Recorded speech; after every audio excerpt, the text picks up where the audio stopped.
bien accepté d'avoir pris du temps pour une petite interview. Donc, vous êtes le directeur du CNRS, et puis moi, je vais vous interviewer. Directeur de recherche du CNRS, pardon. Donc, moi, je vais vous interviewer par rapport au problème des ondes électromagnétiques. On est plus de 30 000 agriculteurs impactés en France, ça ne fait que d'augmenter. Les antennes relais, les lignes électriques, le photovoltaïque, les éoliennes sont responsables. Il n'y a pas que les agriculteurs, parce qu'il y a aussi la population. Et donc, il y a des clusters de cancer pédiatrique, des clusters de malformations pédiatriques, Alzheimer, la sclérose en plaques et plein d'autres maladies qui sont dues à ça. Et il y a un lien en plus de ça avec l'oxyde de graphène dans les vaccins du Covid, etc. Donc, est-ce que vous pouvez nous dire par quel lien cette problématique-là provoque toutes ces maladies, tous ces désordres-là sur le vivant? Oui. Effectivement, il y a un effet délétère des ondes électromagnétiques, ça c'est décrit de longue date. Notamment les ondes électromagnétiques délétères, c'est au niveau des fréquences de 300 MHz jusqu'à 300 GHz. Notamment, il y a le 2,45 GHz qui est utilisé dans la Wi-Fi, dans les antennes 5G, un petit peu partout, qui est très délétère. Et puis il y a les fréquences aussi qui sont inférieures à 100 Hz, notamment inférieures à 30 Hz, qui est la fréquence de résonance des organes. Et donc là, c'est dangereux. Alors actuellement, il y a une autre fréquence, en fait, une autre gamme de fréquences qui est très dangereuse, c'est celle qui est aux alentours de 60 GHz, entre 57 et 64 GHz, notamment parce que c'est une fréquence pour laquelle l'oxygène, en fait, il y a une transition énergétique, une transition rotationnelle au niveau de l'oxygène. Ça veut dire que l'oxygène peut être capté justement par du graphène, qui est celui conducteur. Et donc, c'est à cette fréquence-là, il y a une absorption très forte d'énergie justement de l'oxygène et qui se précipite, qui interagit avec le graphène. Et donc, ça peut être très dangereux parce qu'effectivement, si on a du graphène dans le corps, ça va nous mettre en hypoxie, puisque l'oxygène va être neutralisé, va se fixer sur le graphène et donc ne va pas être disponible pour être transporté justement par les globules rouges, puisque le dioxygène est transporté par l'hémoglobine, qui est une protéine qu'on trouve dans les globules rouges. Cette hémoglobine, en fait, elle contient un M avec un atome de fer, et c'est cet atome de fer sous forme ferreuse, parce que la forme ferrique, justement, n'interagit pas avec le dioxygène, qui permet justement de capter le dioxygène. Donc, c'est un grave problème.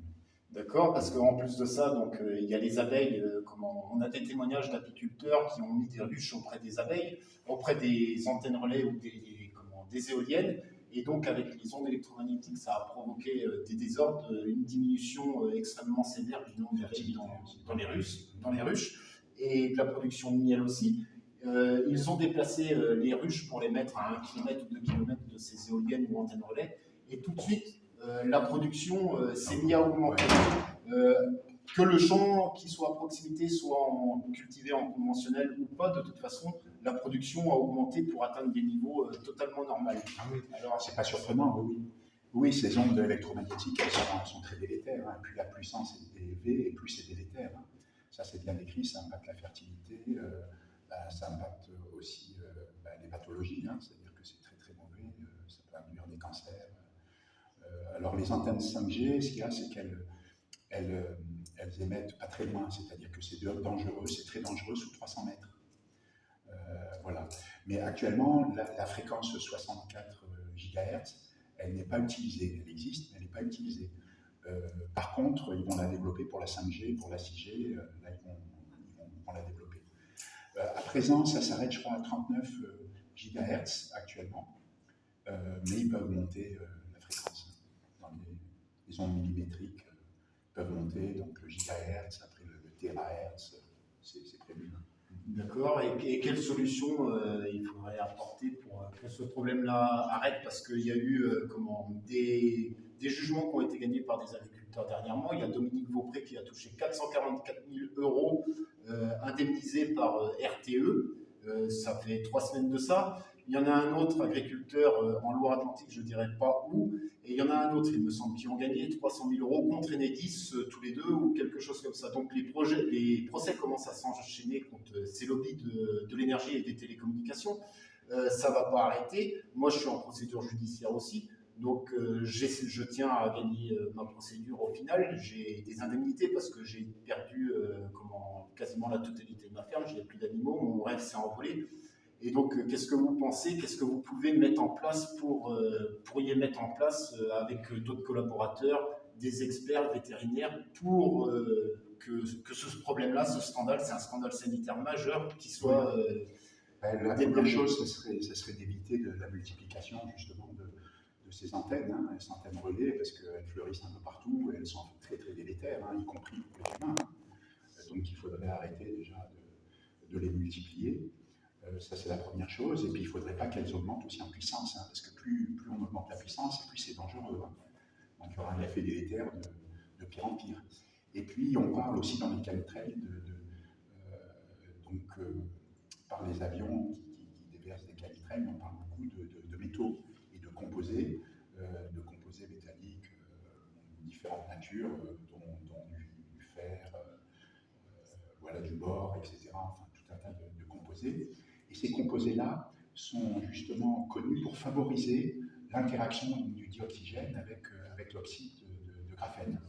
Donc ça favorise en fait l'hypoxémie, hein, si jamais il y a des fréquences élevées de l'oxygène. Voilà, si on est à 60 GHz, à ce moment-là, ça va favoriser l'interaction de l'oxygène avec l'oxyde de graphène. Donc il faudrait éviter au maximum, en tout cas, l'ingestion de graphène ou dérivés de graphène, aussi bien pour les animaux que pour les humains. Et puis, voilà, diminuer la puissance des antennes relais et puis éviter de multiplier. C'est évident que ça serait bien meilleur pour la santé. Parce que là on part dans la mauvaise direction. Hein. D'autant plus que maintenant, ils travaillent déjà sur la 6G, donc ça va être encore bien pire, ça va être encore beaucoup plus délétère. Et que régulièrement, chaque année, ils augmentent la puissance quand même. Hein. Aussi bien en 5G que 4G. Et ça, c'est très délétère aussi. Parce que c'est qu'une question de puissance. Hein. Il faut savoir que sur une antenne relais à 2,45 GHz, si vous mettez une très forte puissance, vous pouvez tuer tout le monde dans un rayon de 300 mètres. Hein.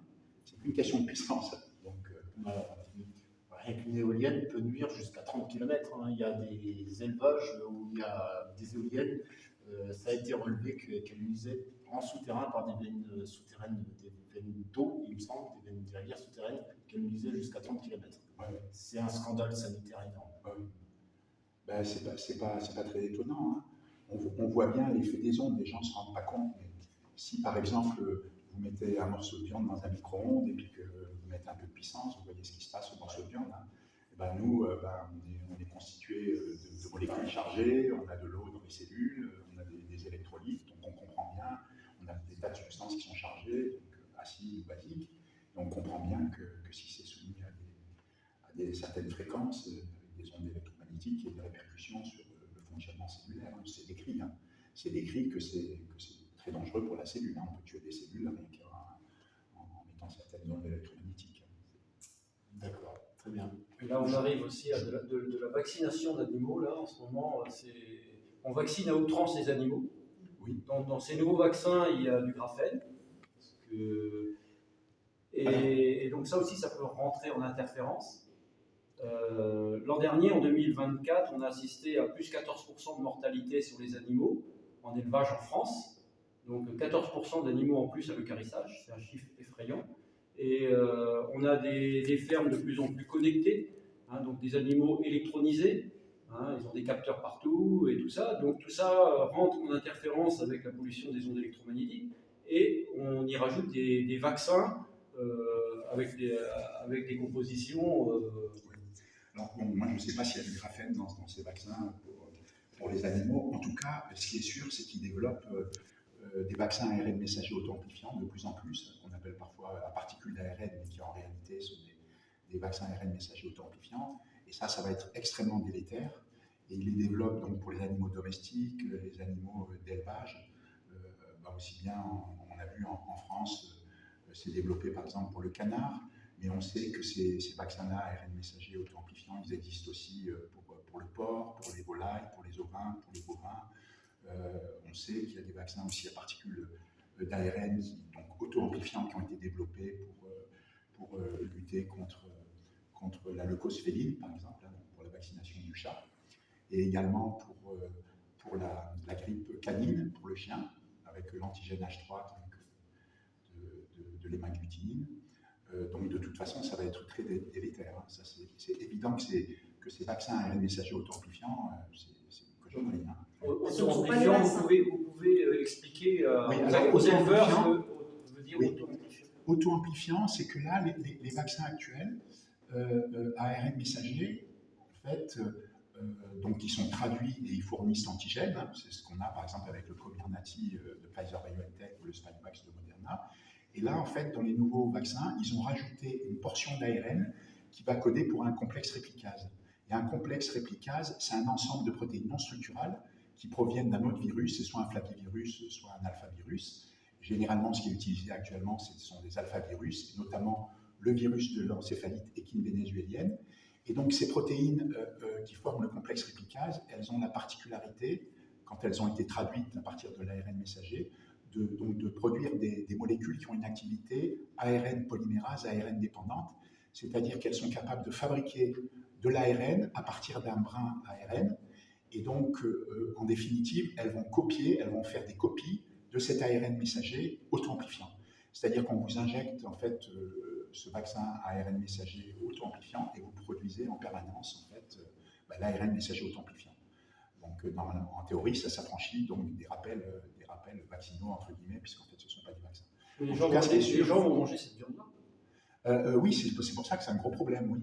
Parce que la vaccination de ces animaux qui sont destinés à être consommés, notamment hein, ovins, bovins, volailles, ça va être très dangereux parce qu'il y a un risque réel d'une contamination avec des ARN messagers auto-amplifiants qui sont toujours fonctionnels.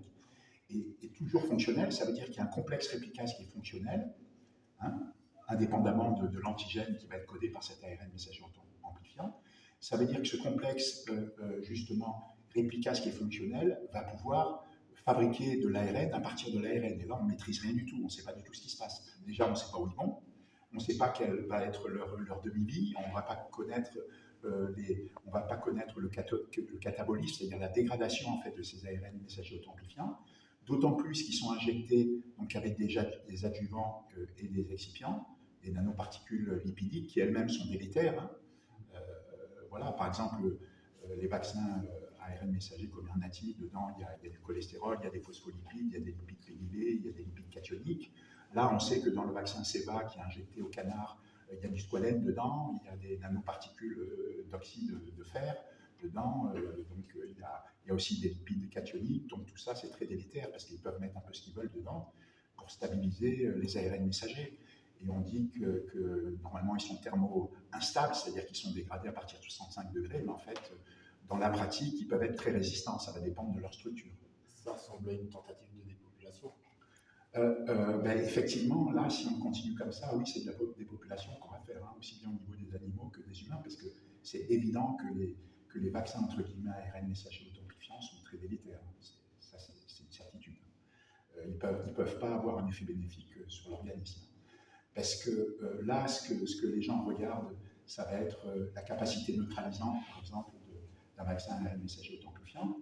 Donc, on trouvera toujours une neutralisation, puisque quand on a injecté un ARN messager auto-amplifiant, on va produire le complexe réplicase plus la protéine qui va être l'antigène choisi. Hein. Donc ça va dépendre des pathologies. Hein. Par exemple, pour le vaccin, pour le chien, entre guillemets, ça va être l'antigène H3 hein, pour la grippe canine. Donc on va produire cet antigène. Donc le système immunitaire va être stimulé, donc il va produire des anticorps neutralisants hein, chez le chien, mais parallèlement, il va complètement déglinguer l'organisme qui a reçu une injection, que ce soit un animal ou un humain. Donc en parallèle, il va y avoir des effets délétères qui sont évidents en fait, sur les organes, sur la fonction de l'organisme, et ça ne sera pas nécessairement vu tout de suite, parce que les quantités injectées sont très faibles. Par exemple, le COSER, hein, le vaccin auto-amplifiant ARN messager donc, contre le Covid, ils injectent 5 microgrammes. Alors que le Sinovac de Moderna, c'est 100 microgrammes, ou le Comirnaty de Pfizer-BioNTech, c'est 30 microgrammes. Donc ils peuvent injecter des quantités donc, très faibles d'ARN messager authentifiant, ça veut dire que les dégâts ne sont pas visibles tout de suite. Par contre, les dégâts, c'est certain qu'il y en aura, parce que c'est obligatoire, hein, ça ne peut pas être bénéfique. Alors on connaît des molécules qui pourraient neutraliser donc, les effets délétères des vaccins entre guillemets ARN messagers, hein, qui soient conventionnels, auto-amplifiants, transamplifiants ou graphènes, ça serait de mettre des ARN courts interférents. Donc il y a deux familles d'ARN interférents, il y a les micro-ARN et les SIARN, c'est-à-dire les petits ARN interférents. Donc ceux-là, ce sont des toutes petites molécules hein, qui sont constituées de 22 nucléotides pour les ARN, les micro-ARN, et 21 nucléotides pour les SIARN. Généralement, ça varie entre 19 et 25, mais c'est la moyenne en fait, en termes de nombre de nucléotides. Et ce sont des petits ARN interférents qui vont se fixer sur une région des ARN messagers, qui est une région qui s'appelle 3' TR. Et donc leur fixation va donc empêcher la traduction de l'ARN messager auto-amplifiant en protéines, ou bien alors ça va induire un clivage de l'ARN messager en amont de la région 3' TR. Donc dans tous les cas, ça va neutraliser l'activité délétère de cet ARN messager qui ne pourra plus être traduit en protéines correspondantes. D'accord. Ouais.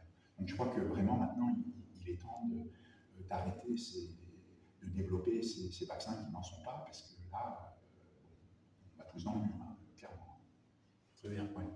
Très bien. Je vous remercie. Merci. Merci. Juste en appuyant sur le